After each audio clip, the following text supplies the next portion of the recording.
बिस्मिल्लाहिर्रहमानिर्रहीम। अस्सलाम वालेकुम नाज़रीन सामीन, आपकी मोहब्बत का, आपके प्यार का, आपके ख़ुलूस का बहुत बहुत शुक्रिया।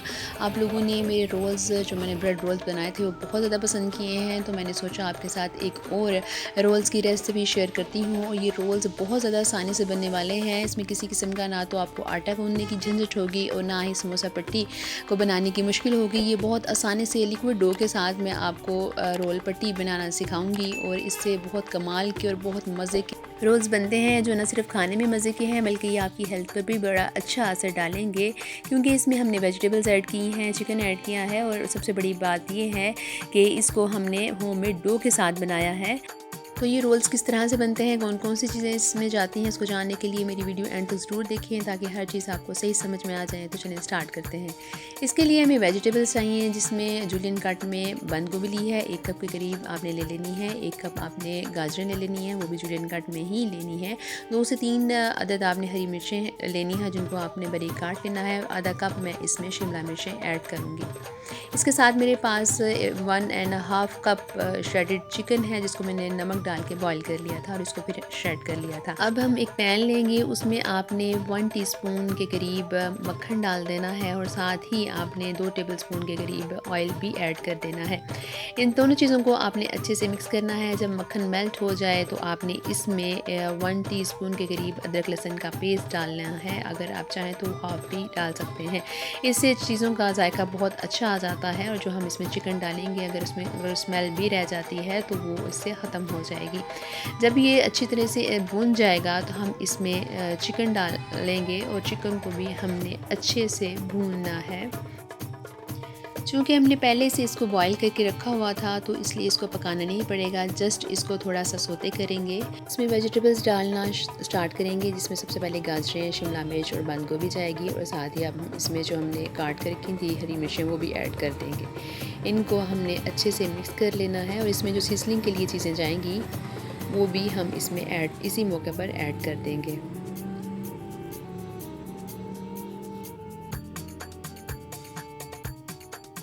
मसाले ऐड करने हैं, जिसमें 1 टीस्पून नमक, 1 टीस्पून ही लाल कुटी हुई मिर्च डालेंगे, थोड़ा इसमें देसी टच देंगे इसको और साथ इसमें हम थोड़ी सी काली मिर्च डालेंगे। काली मिर्च इसमें हमने ज़्यादा नहीं डालनी है क्योंकि इसमें हमने और भी चीज़ें डालनी हैं तो ये ज़्यादा स्पाइसी हो जाएगा। अब इसमें हमने 1 टीस्पून चिली सॉस डालना है, 1 टीस्पून ही सिरका और 1 टीस्पून ही आप इसमें सोया सॉस का ऐड करेंगे और फिर हमने इन सब चीज़ों को अच्छे से मिक्स कर लेना है। मिक्सिंग के दौरान हम फ्लेम को लो ही रखेंगे। हमने इन सब्जियों को कुक करना है, लेकिन इतना नहीं करना कि ये अपना पानी छोड़ दें, यानी हमने सिर्फ इनको क्रंच इसका बाकी रहना चाहिए। क्रंची होने तक हमने इन सब्जियों को पकाना है। और जब ये थोड़ा सा भुन जाए, मसाले सारे मिक्स हो जाएं, तो हमने इसका फ्लेम ऑफ कर देना है। स्टफिंग हमारी रेडी हो गई है। अब हमने इसकी पट्टियाँ बनानी है और पट्टियों के लिए जो हम लिक्विड डो तैयार करेंगे उसके लिए आपने एक बोल में 1 अंडा लेना है और साथ अगर आपके पास पिसी हुई चीनी है तो वो आप 1 टेबलस्पून शामिल करेंगे और अगर नहीं है तो आप 1.5 टेबलस्पून आप इसमें चीनी का ऐड करेंगे और हाफ टी स्पून ही आप इसमें नमक का ऐड करेंगे। इनको आपने अच्छे से मिक्स कर लेना है ताकि चीनी जो है आपने इसमें डाली है वो अच्छे से इसमें मेल्ट हो जाए। और अंडा आपने जब भी इसमें ऐड करना है वो रूम टेम्परेचर पर ही आपने ऐड करना है, आपने ठंडा अंडा इसमें ऐड नहीं करना है। अब इसमें हम थोड़ा सा पानी डालेंगे और इसको और मज़ीद मिक्स करेंगे।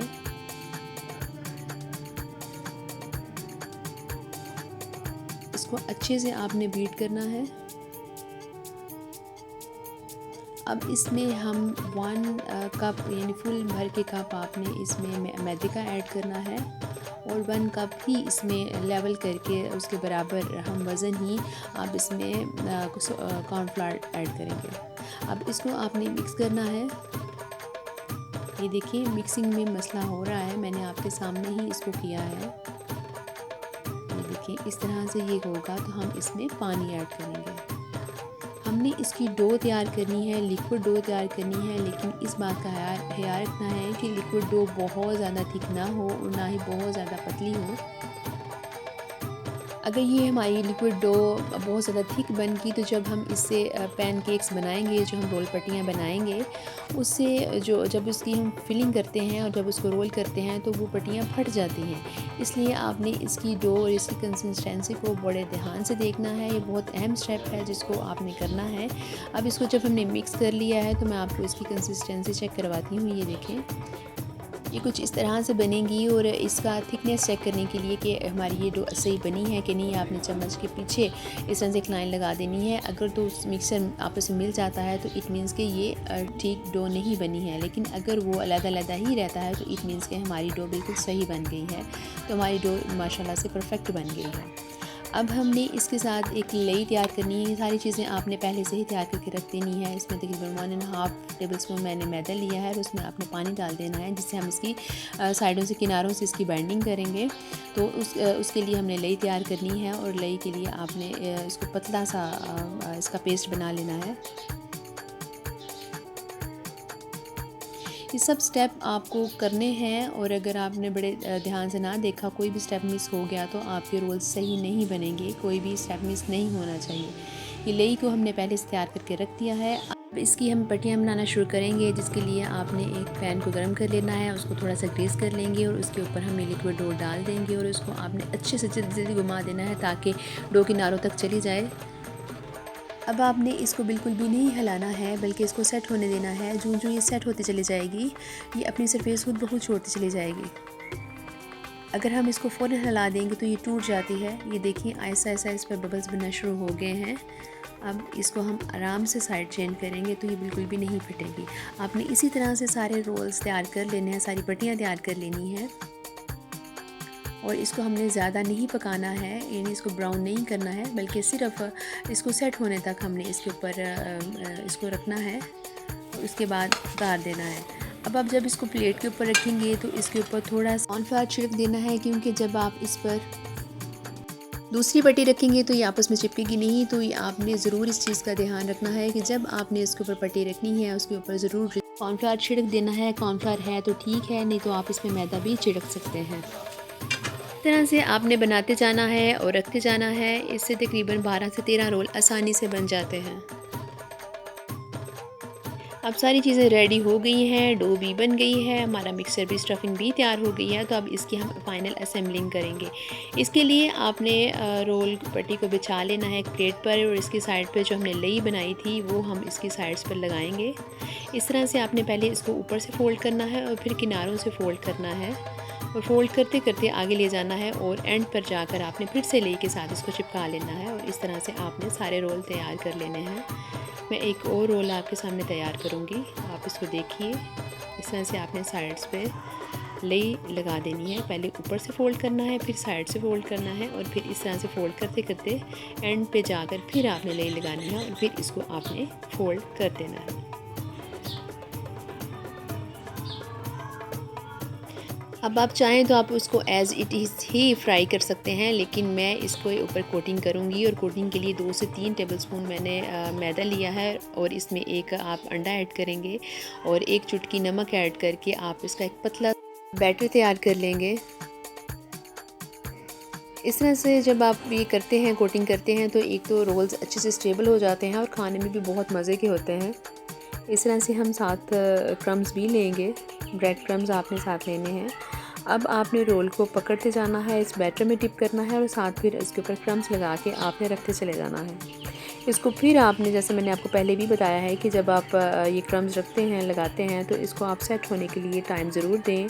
अदरवाइज़ अगर आप उसको साथ ही फ्राई करना शुरू कर देंगे तो इसके सारे क्रम्स उतर जाएंगे। इसको 10 से 15 मिनट आप इसको ज़रूर फ्रिज के अंदर रखें। इस तरह से हमने सारे रोल तैयार कर लेने हैं। हमने इसकी फ्राइंग को स्टार्ट करना है और इसके लिए आपको ऑयल को बहुत ज़्यादा गर्म नहीं करना है, यानी इस तरह से हो कि जब आप उसके अंदर डालें तो फिर उसमें बबल्स आएँ, पहले से बबल्स ना आएँ। इस तरह से हमने इन रोल्स को डालना है, बड़े एहतियात से आपने इसको डालना है। थोड़ी देर तक इसको बिल्कुल भी नहीं हिलाना है। जब ये सेट हो जाए तो फिर हम इसको हिलाना शुरू करेंगे। अंडे और बैटर की कोटिंग करने की एक बड़ी वजह ये भी है कि अगर हम इसको हाल ही डाल देंगे कोटिंग के बगैर तो ये जितना भी ऑयल होगा वो अपने अंदर जज़्ब कर लेते हैं, जो कि हेल्थ के लिए भी अच्छा नहीं है और इससे हमारे जो रोल्स हैं वो भी अच्छे नहीं बनेंगे। तो इसके लिए आपको कोटिंग करना ज़रूरी है। कोटिंग कर लेंगे तो ज़्यादा अच्छा होगा, इसका क्रंच भी इसमें बाकी रहेगा। अब हमने इसको तकरीबन 8 से 10 मिनट में इसको पकाना है। इसको हमने जल्दी जल्दी गर्म ऑयल में नहीं पकाना है, बल्कि मीडियम टू लो फ्लेम पर ही इसको हम कुक करेंगे। 8 से 10 मिनट के बाद देखिए कितना अच्छा इनका कलर आया है। अब इनको हम निकाल लेंगे और इस तरह से हम सारे रोल फ्राई कर लेंगे।